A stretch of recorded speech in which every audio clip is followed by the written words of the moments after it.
We have a terrific task ahead of us. We have a shattered world around us, and we must help to rebuild it. We must strive for a sane and just peace which will save us all and our children from the constant fear of war. Today I must tell you that in spite of all our victories, a rough road lies ahead. Every man and woman must be prepared to put his best effort into the job, because it is only by hard work and teamwork that we can win.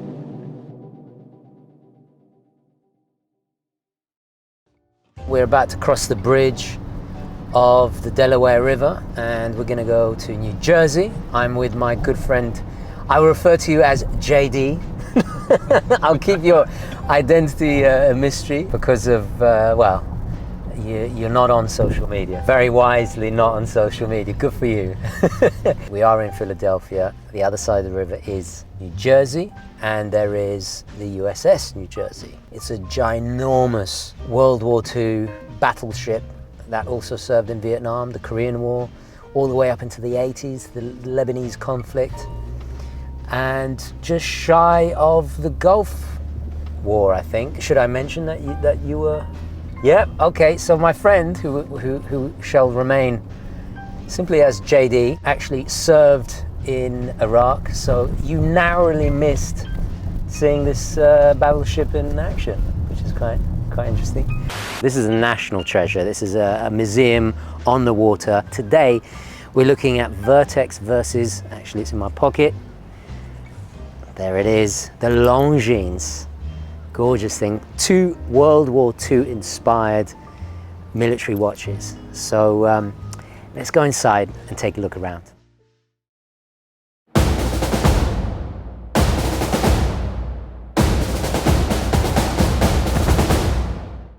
Now, for those that don't know, both Longines and Vertex were part of the legendary Dirty Dozen, 12 brands that produced watches for the British MOD to supply forces in World War II.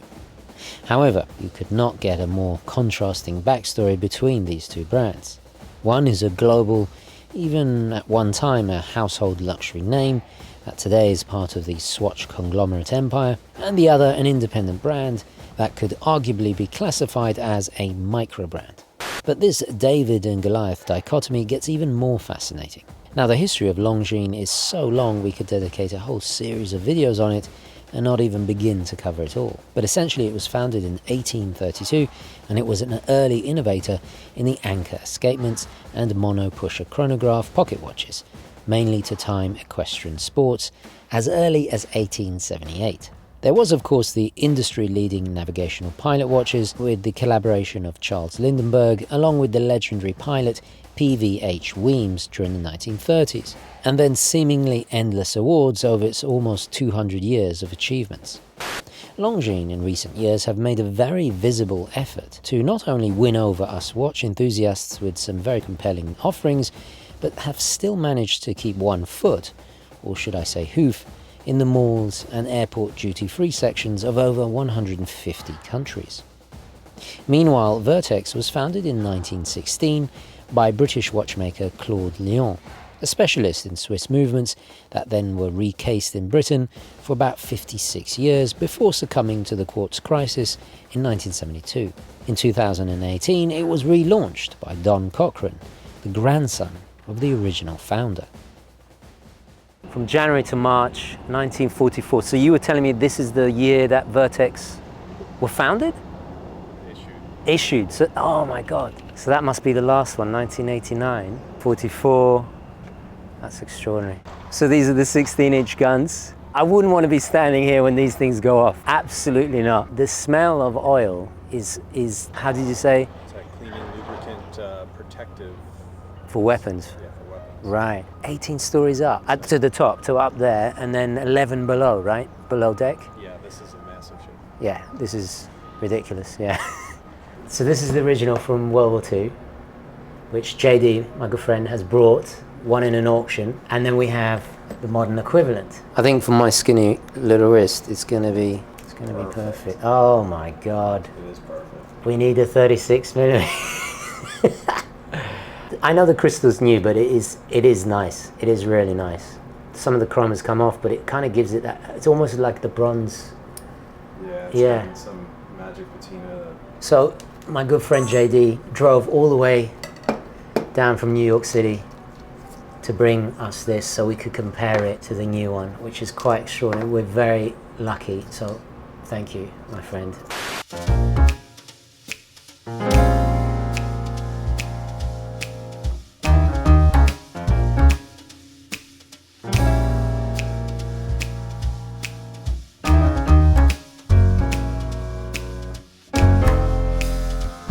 It goes without saying that both have been enlarged to a contemporary scale, and proportionally as well. The original Longines 6B/159 back in the day being only around 34mm, while the Vertex Dirty Dozen was around 36mm. The same goes for materials. The wartime ancestors of both had chrome-plated steel and were typically with plexiglass or acrylic crystals. Today we see sapphire glass with anti-reflective coating on the inside and of course solid steel. However, the Vertex takes full advantage of its screw-down crown to boost its depth rating to 100 meters, while the Longines doesn't, leaving it only at 30 meters. Legibility-wise, the Vertex utterly again destroys the Longines with a special molded X1 superluminova. Its three-dimensional quality makes it not only more visible at any angle, but super bright and long-lasting due to its generous density. In fact, I've got to say it's one of the best luminescence I've ever seen in a watch, while Longines stays true to the original, having no lume whatsoever. But they did actually thermally blue the cathedral hands, which I'm so glad they did. Yeah, this one. This is the 16-inch. Imagine that flying towards you. Guarda chi è, il mio nome qui. Hai capito, guarda. Questo è il mio barca, tutto mio. Guarda che bello. Un po' di stile. This is your boat. For those that don't know, Veneto is my surname. I take it on Lake Como. So the Iowa class is longer, but this has the bigger. Look how many gun batteries are in here. Look at that. Towards the center. Inside, things even out. Well, almost. The Vertex houses a top-grade Sellita SW260-1 with the sub-seconds at the 6 and a greater all-round near COSC accuracy in various positions, while the Longines has the caliber L619-888 based on the ETA A31L01. Both, as you would expect, have hacking and manual wind, but the Longines has the longer weekend-friendly 64-hour power reserve over the 38 of the Vertex, along with a slower beat rate. Longines have gone the Swatch Group corner-cutting route, the same as the troubling Tissot Powermatic 80s and the newer Hamilton automatic movements. While substantially upgraded in performance, these modified movements achieve the higher specs with a difficult-to-regulate 2 screws on the arms of the balance wheel instead of the conventional regulation, which I personally much prefer in the Sellita. This might play Doom. Yes. Can I have Tito's with mine, please? And with a twist of lemon? We're gonna go inside this later on. There's a fan, so sorry about the noise, but look how far it goes down. So we were on the deck, so then it goes all the way down for the ammunition.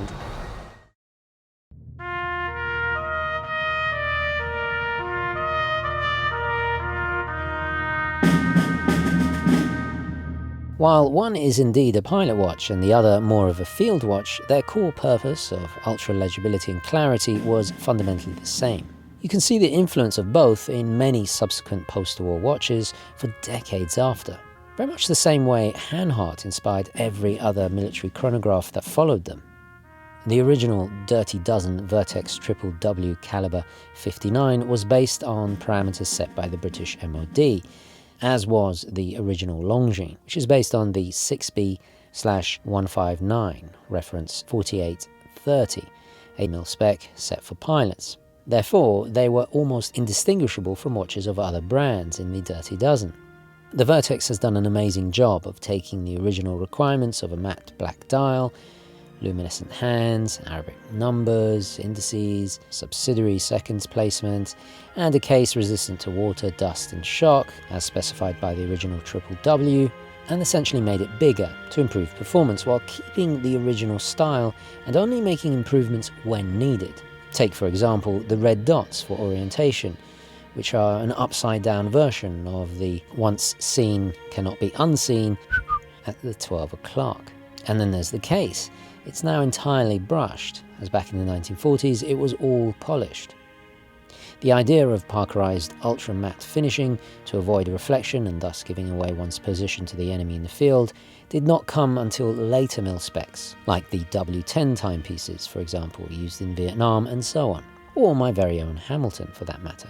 While the Longines, also enlarged, has merely done so to appeal to modern tastes. Longines, however, have gone the faux tina route and tried to make it look vintage by adding speckled patina to the ever so slightly greenish beige dial. That of course would have been a crisp white originally. They have also kept it very faithful to the distinctive rail track and almost Art Deco Arabics that made the originals so aesthetically harmonious and lovable. In fact, it's trying to replicate the look of a World War II Amiga 32 based equivalent that I used to own. And it does a good job of mimicking it, without ever overdoing it, like the divisive No Time to Die Bond watch did. No, how do you... I think you'd have to...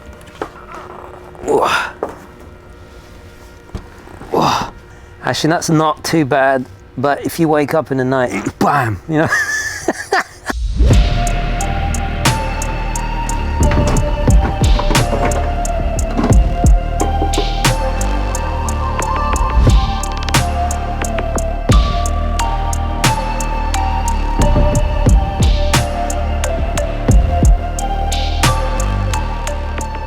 When it comes to negatives, the Vertex escapes relatively unscathed, like the few surviving protagonists of the Dirty Dozen movie that gave the watches their colloquial name. While both are undeniable strap monsters, its more tool-tastic utilitarian aesthetic makes it look a little bit out of place with formal attire. But it's hardly a bad problem to have in our overly casual modern world.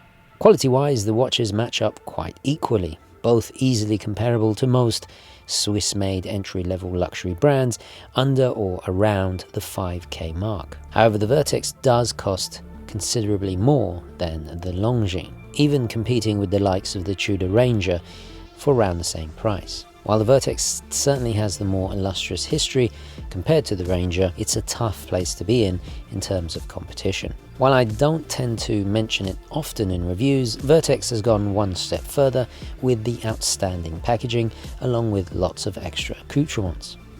It's worthy to point out that during the shooting of this review, I wore my own Wrist Candy Watch Club nylon strap purely out of preference for the matte olive over the higher quality straps that Vertex actually comes with. As for the Longines, unlike the Vertex, and despite its uncomplicated dressy beauty, it is a flawed and rushed design in my opinion. It leads me to believe that those who designed it never actually owned or had serious time wearing wartime originals like I have. Firstly, the rather boxy sapphire lacks any warmth or charm, and sure there are less parallax errors, but it should have been a more dramatic domed affair to really evoke those vintage vibes. Movement-wise, it's no secret I'm not a fan of this new era of modular-based cost-cutting calibers from the Swatch Group. That should have also been a manual wind, and at this price, a COSC-certified one at that. It would have been more faithful to those during wartime, and also it would have taken full advantage of that wonderful flat onion crown. The Vertex being a more modern interpretation rather than pretending to be from the past, it feels fine being automatic, although I would have preferred a 38mm. The annoying 19mm lug width of the Longines has a distressed leather strap attached to it, and it feels rather cheap to the touch, and trust me, compare it to any Coloreb tutto fatto a mano from Italy, and you will see exactly what I mean. Lastly, while there is no ghost date position at midnight, there is a ghost position on the crown of the Longines, which further underlines my suspicion that it was a rushed cash grab. Most likely due to the box office success of the movie Dunkirk around the time this watch was released, that really helped to make World War II watches a kind of mini trend at the time. So this ship, a bit like the watches, was retrofitted, so they gave it radar, modern electronics, Tomahawk missiles on the back, but maybe my favorite bit is the radar room. Have a look. What's your step here?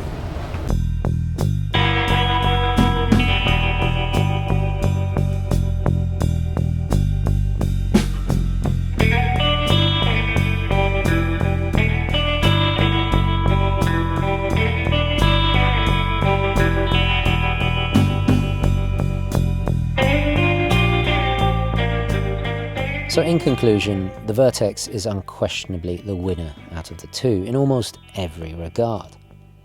The Longines only proves to me why most mid-level Swatch Group brands are now offering increasingly lackluster rushed designs. The decision by Longines to reissue this and not a modern Dirty Dozen is a strange one.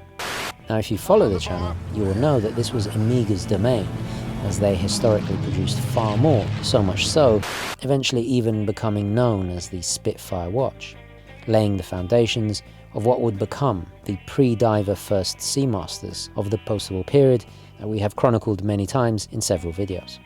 With the Vertex, there's a strong sense of authenticity that comes from not only more logically updated design, but also with a feeling of verisimilitude due to it being independently family-owned. Thus, its connection to its heritage is undoubtedly more worthy of displaying that military broad arrow or crow's foot insignia on the dial. Cochrane has also enhanced this by making special versions just for veterans, along with his contributions to charities like the Royal British Legion and UNICEF. These gestures are not wasted on me. I come from a family with a long military tradition, going back hundreds of years, with ancestors that served in both world wars. I feel Don is honouring his own ancestors, and it really does come across. This is the money shot right here. It's strange seeing it this side of the river. Usually I'm over there looking at the ship. I tend to go for my morning run along the river, so I always look at the battleship, but it's nice to see Philadelphia from this side. Amazing. Let's keep going. We're almost at the bridge. Despite the Longines being overpriced, to the point where you could actually find an original for a little more dosh, it's surprisingly difficult to find on their website. It's almost as if they deliberately buried it, and you really have to search for it. When you do find it, it states, and I quote, "Notify me when back in stock," end quote. This to me implies it was discontinued, and ironically, while it may not be amazing value today, it may, like many of the more obscure Lindenberg watches, become highly sought after eventually. And that is often the case with short production runs of unusual or less mainstream releases, which I think this certainly is. It's still a beautiful watch, and an uncommon one at that, and at least it does tell a story, and honours a critical moment in history where the importance of pre-electronic timing changed the world forever and helped us from living in a kind of nightmarish man-in-the-high castle existence. And you can't say that for most watches found in a mall.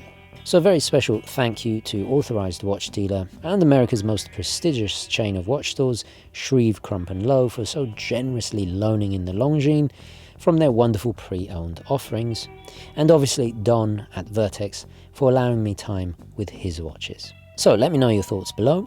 Which do you prefer? What do you think they got right, got wrong? Please don't forget to like this video, especially if you want to see more free, independent and real reviews like this. I will catch you in the next one. Thank you so much for watching. Onwards and upwards. Ciao.